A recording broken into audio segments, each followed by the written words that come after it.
Kinjarapu Ram Mohan Naidu.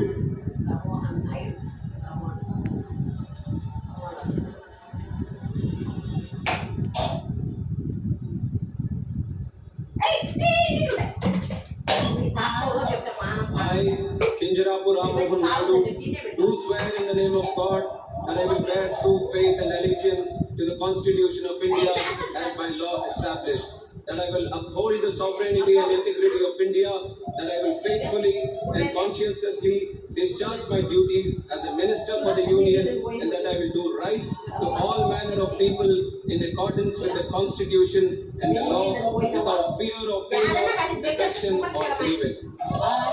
I, Kinjarapu Ram Mohan Naidu, do swear in the name of God that I will not directly or indirectly communicate or reveal to any person or persons any matter which shall be brought under my consideration or shall become known to me as a minister for the Union, except as may be required for the due discharge of my duties as such minister.